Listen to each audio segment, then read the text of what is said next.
Yes, brother. Who is the Antichrist and when it will come and who will fight with him? Can you enlighten on that? Well, that's the question Islamically, who's the Antichrist and who will fight? There are various hadith talking about Dajjal. Dajjal who will come. And Jesus Christ, peace be upon him, will come again. He's been raised up alive by Allah subhanahu wa ta'ala. And in his second coming, he will fight against this Dajjal.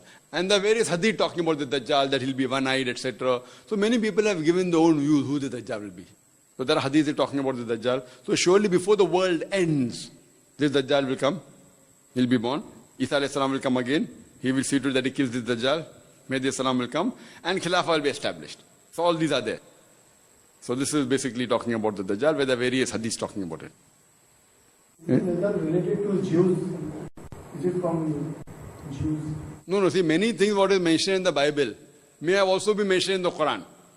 What is mentioned in the Quran is also mentioned in the Bible. We agree it is correct.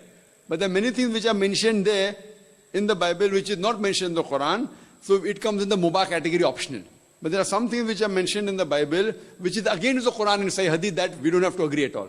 So whenever you read any other scripture, whether it be the Bible, whether it be the Veda or any other religious scripture, there are three categories. One is what matches with Quran and Sahih Hadith. Whatever matches with Quran and Sahih Hadith, we have to follow it and we agree it is correct. What goes against the Quran and Hadith, we say it is wrong. What does not go against matches comes in Mubah category. May be right, may be wrong. So there are things also mentioned about Antichrist in the Bible, that there will be 666 mentioned, 666. You know, all these things are there. So whatever matches with the Quran, we agree. What is against the Quran, we disagree. What is optional, may be right, may be wrong. Hope that answers the question. That is, how is Mother Mary, that is Mary, mother of Jesus, is described in Quran?